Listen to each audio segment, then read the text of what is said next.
Hey, Kraken fans, I'm going to tell you about a new trade rumor or idea that I absolutely hate, but also kind of like.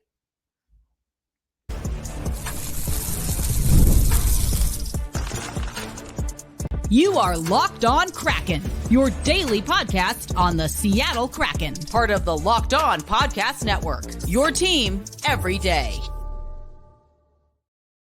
Hey, what do you say, Seattle hockey fans? Welcome to another episode of Locked On Kraken, part of the Locked On Podcast Network. You know it, we're bringing you your favorite team every single day. Before we get too into it, because I'm going to get into it, I want to let you know today's episode brought to you by our friends at Game Time.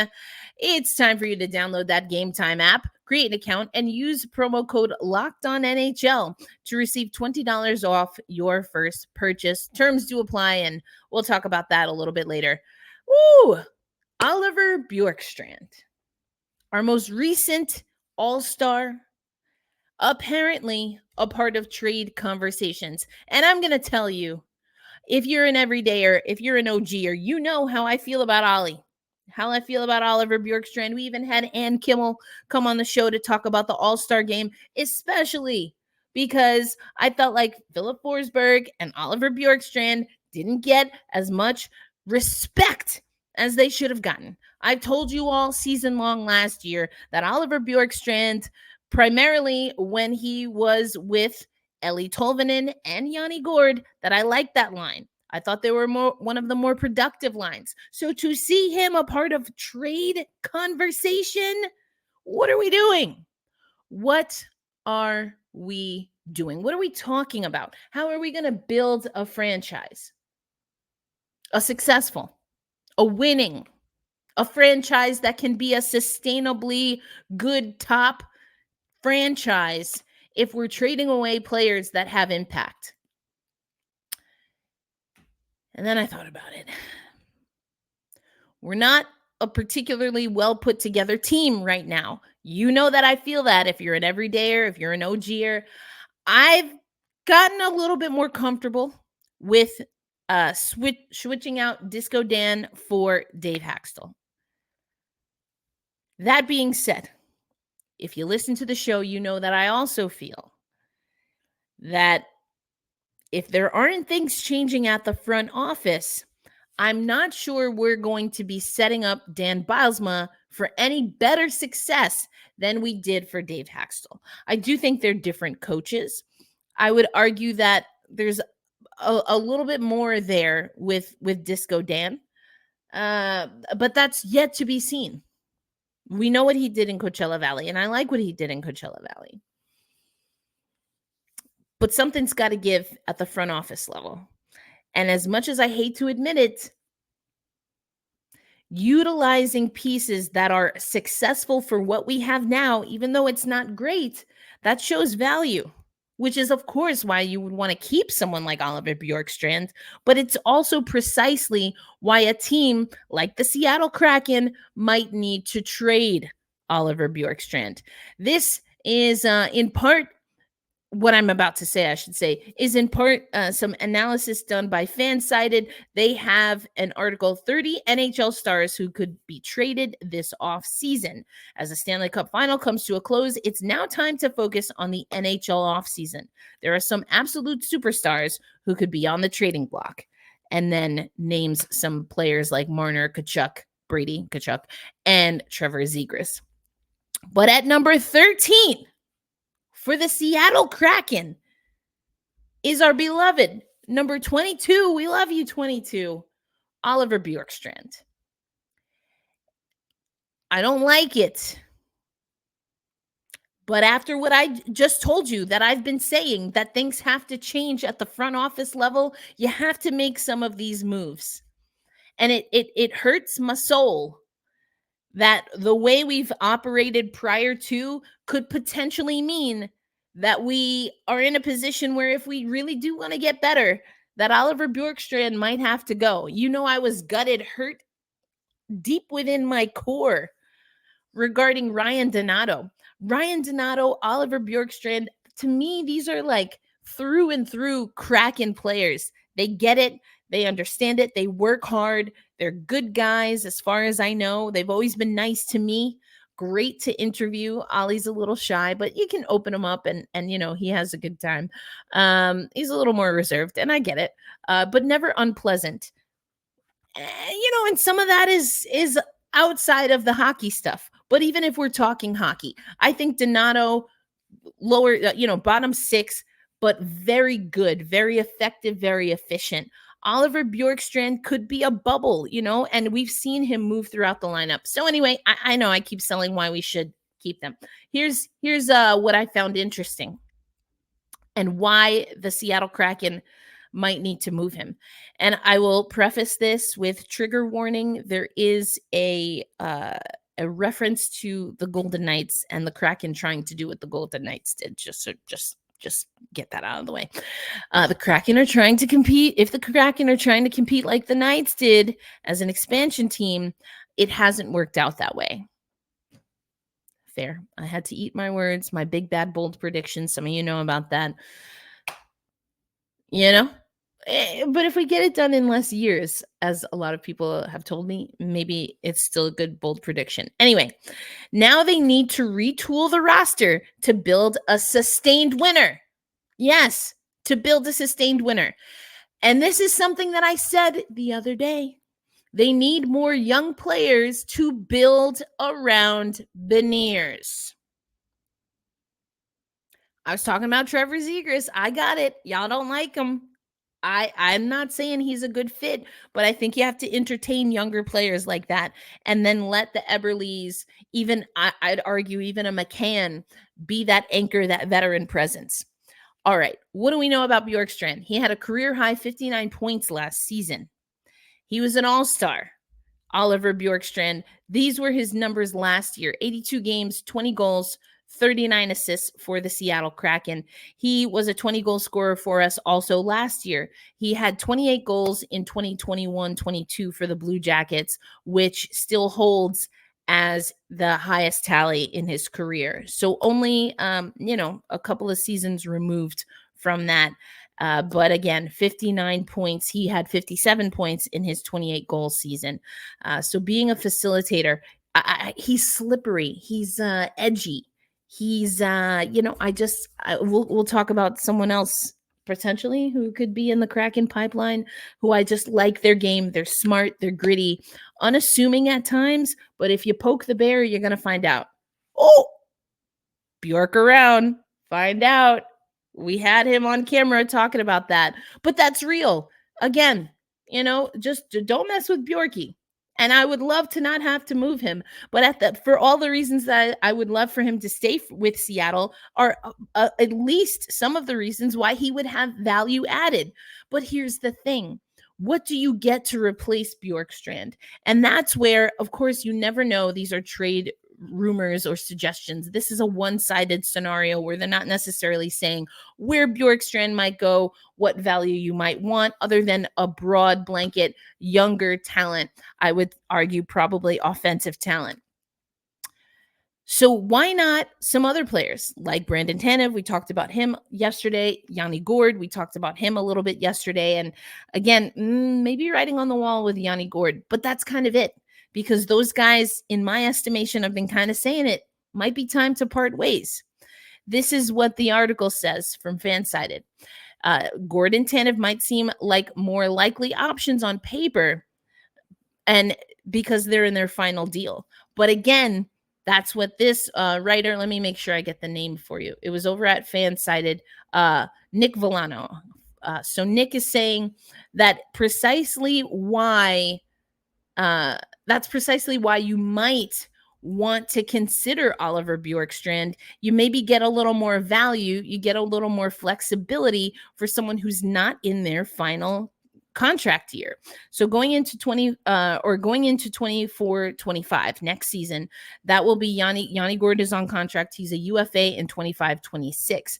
Brandon Tanev is same thing, on contract for 24-25.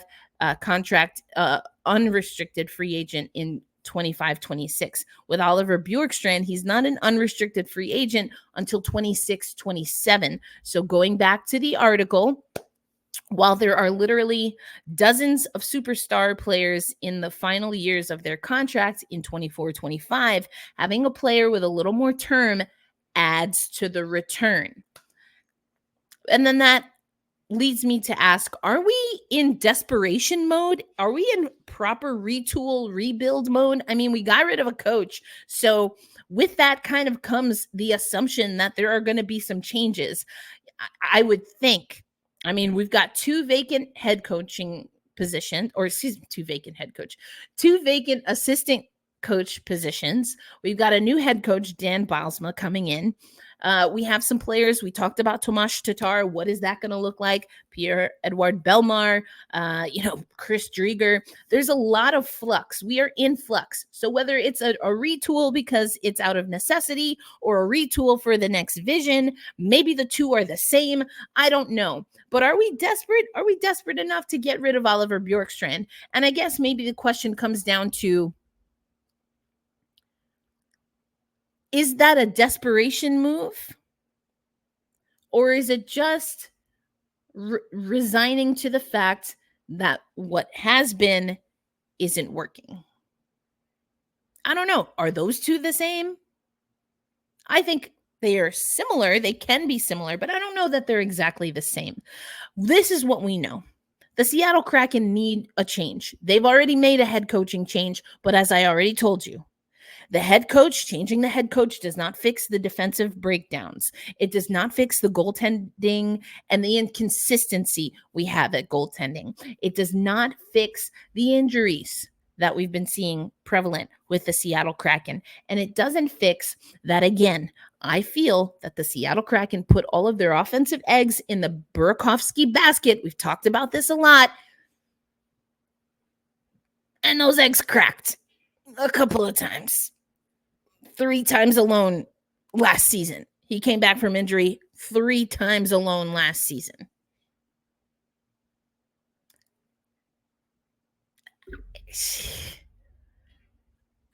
I don't have anything against the guy. I liked how he played in World Championships. We don't have enough. I do think Bjorkstrand adds to that, but Bjorkstrand, because of his skill, was pushed around in the lineup a lot because he has that skill, because he has that value, and arguably other guys don't.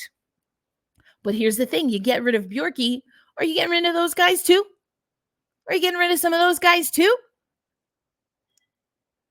Because arguably, Bjorkstrand could play with whoever you bring in, but is he the cost of bringing somebody else in? I don't really know. I don't like it. I don't like this conversation. I really don't like this conversation, but we have to have it. And if the Seattle Kraken are having this conversation, to me, it points in the direction that they're getting serious about making the changes that are needed and necessary. Now, we've been talking a lot about offense. Everyone's saying it's offense. I will not disagree with you. I will only add it is not only offense. We're not a good defensive team. And maybe that leads to the conversation that I want to have coming up, because we have the entry draft, and you already know who I'm picking with our mock draft, with who is available in our mock draft. And I want to let you know, as we're effectively, one day away, what are the experts saying? What are we hearing? We'll talk about that coming up on this episode of Locked On Kraken. Today's episode of Locked On Kraken brought to you by one of my favorites, Game Time. Listen, it's summertime. The sun's out. If you're in Oklahoma, we've already been in triple digits for like a week and a half consistently now. So maybe you want to go inside and cool off, watch a performance. Maybe you need to get some sun and you want to watch a baseball game.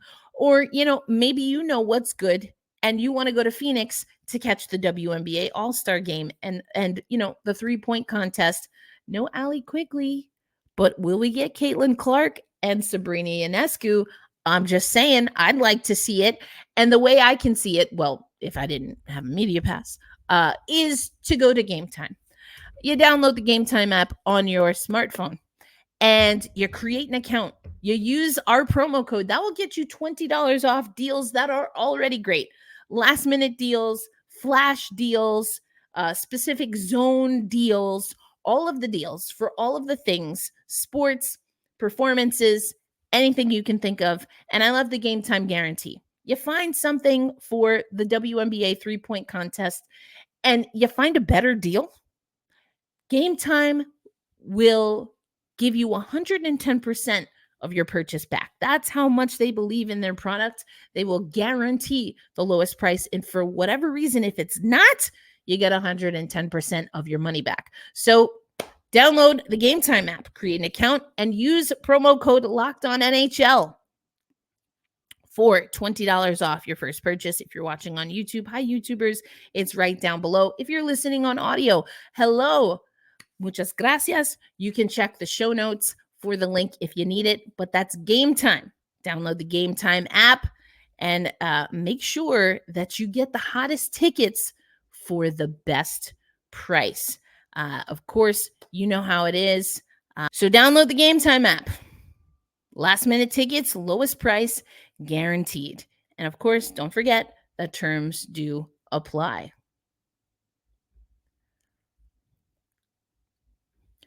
Thanks as always for making Locked On Kraken a part of your daily destination. Erica L. Ayala here. I didn't even introduce myself. I got so worked up about Oliver Bjorkstrand. Erica L. Ayala, your host of Locked On Kraken, also a contributor to CBS Sports. We'll be going to my second ever Olympics, first Summer Olympics this year, covering in part for CBS, but also for my platform, Black Rosie Media, where we empower Black women and melanated creators in sports media. So I've got some cool stuff just lined up. An interview with one of my colleagues, AJ, who covers surfing. That's such a cool beat to have.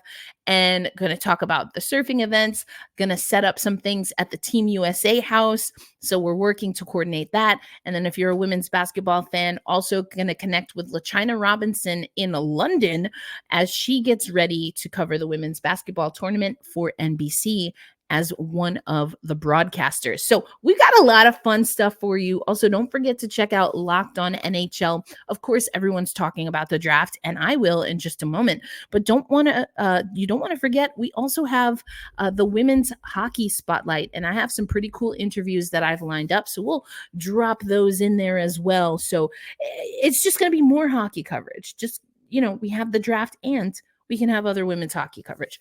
Speaking of the draft, whom will Seattle pick at number 8? So we did, the mock draft. I picked Buium at number 8.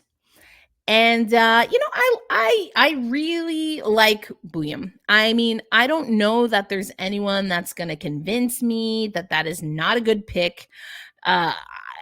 It's just solid. It's solid. That being said, there have been some other names, and we've talked about it here a time or two.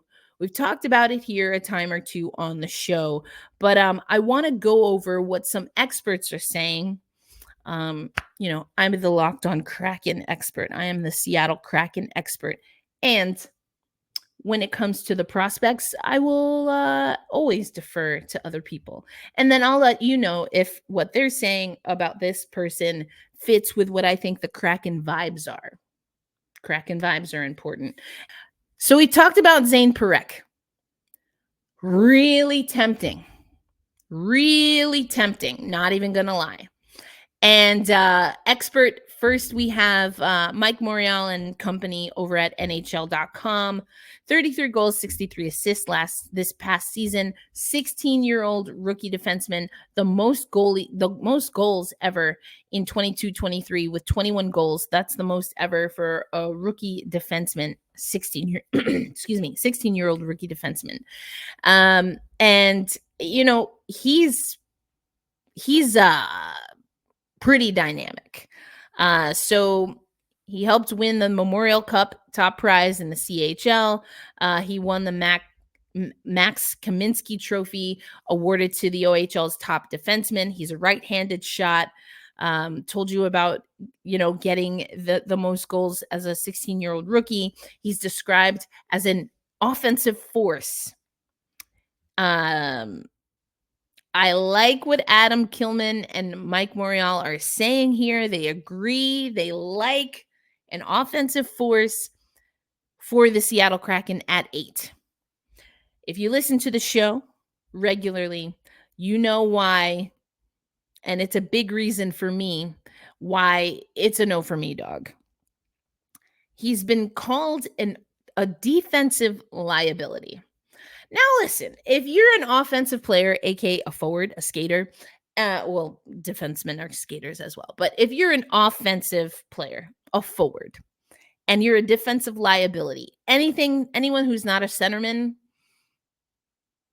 I don't like it, but I can maybe excuse it. Like if you are like prodigy level good on offense and,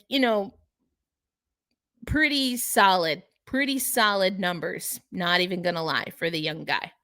And how can he improve on that? Is it transferable? Seems like people like it. No questions about his offense. But to be a defensive liability for the Seattle Kraken, that I do not like. That I do not like at all. That I do not like. I do not like at all. I cannot justify that for the Seattle Kraken. Again, I am the locked on Seattle Kraken expert, and it's a no for me. Now, we did hear Hadi and Sebastian, Hadi especially, say that maybe his weaknesses on defense are overrated or oversold. It's still a no for me, dog. You're a defenseman, and people are saying that your weakest point of the game is defense. Sounds to me like you're a forward. Or maybe you should be. Just as a reminder, Parekh is set to go at 6 to Utah. So wasn't available to us at 8 either way in the Locked On NHL mock draft. That being said, again, it's probably a no for me, dog. But someone else who actually went after, who actually went at 13 to our new producer, shout out to Seth Tupel, is Anton Silayev, defender out of Russia. And I'm more comfortable with this. Was available. Didn't pick him because I really do like Buium's game. But here's what Tony Ferrari of the Hockey News had to say. And I also think you should check out Seth's video. Does a really great job. Cut out the segment where he's talking about Silayev, which is something Seth and I already talked about. We might be doing here on Locked On Kraken. But I liked that, especially for stuff like this where we're talking about prospects. So I'm going to link that. For you. But a lot of what's being said here is the size. And size at defense, I know some people think it's maybe an old school way of thinking about it. I'm not even gonna lie. I like size at defense. I do. I really do. And the Seattle Kraken, we're not a big team. This is Seth's video here playing for you. We're not a big team, so size, I'll take it. I will take it. And so again, check out Seth's video here. I will have it in the show notes for you. But some of what we're hearing is, oh, he's a unicorn. And a part of that is because of the size. So let me make sure. 6'7", 211-pound frame at 18. Yeah, that guy's probably going to get bigger. Called one of the most intriguing prospects in the draft due to his skating ability. Okay, wait. Whoa. 6'7", 211, and good skating ability. Is it too good to be true? Did I make a mistake Spoiler alert, I don't think so. But I kind of like this. Here's what Ferrari says. The Kraken have done a great job of building up a solid prospect pool in their short existence, but they seem to lack some size on the back end that Silayev undoubtedly has. He would give the Kraken a blue liner to build around. Yeah. Listen. I like it. Another player, Berkly Catton, who was taken, let's see, I believe before us or right after. Oh, right after us at 9. So here's what we're hearing. Here's what we're hearing about Catton, who could be another potential pick for the Seattle Kraken. 54 goals, 62 assists in 68 games. He was a second-team CHL All-Star, 2023 WHL Rookie of the Year with 55 points. 32 of those were assists, 23 goals. That was 22-23.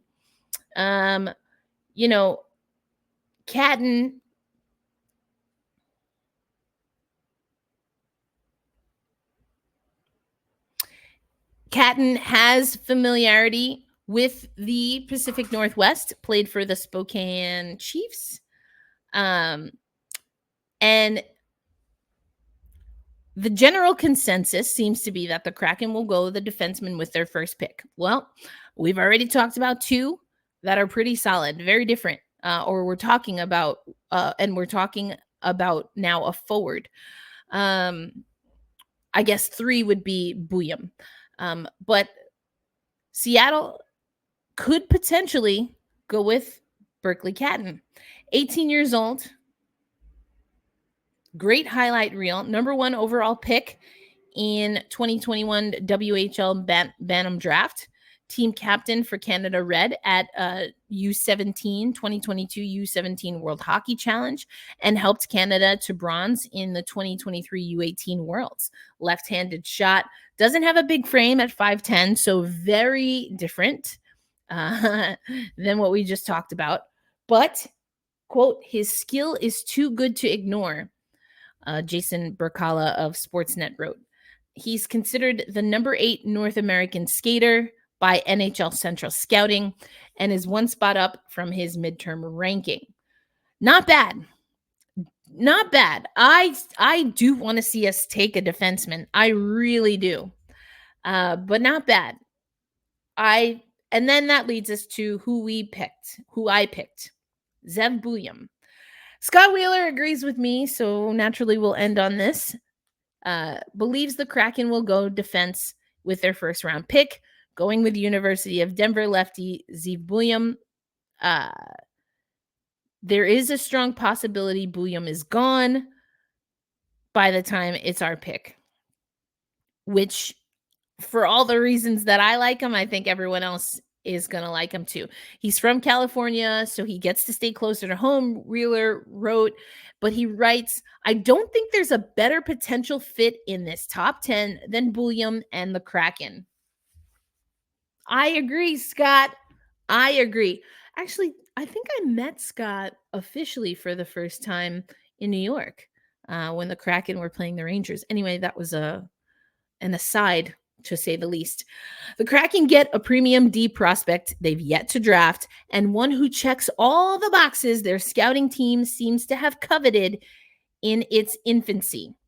What does that mean? For me, and then I'll get to what Scott Wheeler said. To me, he is a good decision maker. He's poised under pressure. He can move the puck from the blue line, obviously. He can score. He's good in tight spaces. And he's got confidence, a quiet confidence, but unflappable confidence. To me, I want to see what this guy can do with the Seattle Kraken organization. And now with Dan Bylsma and potentially some of his assistant coaches in the driver's seat from the coaching perspective with Seattle, I like it. Helped Denver claim its record 10th national championship as a freshman, earned numerous individual accolades. NCHC Offensive Defenseman of the Year, NCAA Frozen Four All-Tournament Team Selection, Team USA's gold medal-winning Gold World Juniors squad, led all defensemen in the tournament with 3 goals scored. He's the number 4 overall North American skater, according to NHL Central Scouting. And who did I tell you he kind of reminded me of with his skating ability? Oliver Bjorkstrand. I don't know if that makes me more comfortable with the trade possibilities or less comfortable with the trade possibilities. If you're going to get rid of Ollie, you better give me Ollie right back, I guess is all I have to say about that. So take that as you will. That is our show. I don't want Ollie 1.0 to go, but if we have Ollie 2.0, I will definitely be excited. But ooh, some size on the back end. I could be all right with Anton. I could be more than all right with Anton. Catton is pretty solid too, but I want to see us go defense for sure. For me, it's Buium. But again, check out Seth's video and tell me you're not at least intrigued. Again, the link in the show notes. Thanks as always for making Locked on Kraken a part of your daily destination. We will be back at it again tomorrow, giving you even more experts, their analysis. Am I getting any cold feet about Buium? Probably not, but when I wake up tomorrow, I'll decide how I feel and give you who I really think we are going to pick at number 8. Now, a part of that also, as was alluded to, it depends on who's picked ahead of us. And Buium, the closer we get, I don't know if he's available. So I'll give you my 3 choices and rank them. Who do I want to see the Kraken pick and why? That will be for Friday's show. Until then, be kind to yourselves. Be kind to one another. Hold fast. Stay true. And let's go Kraken.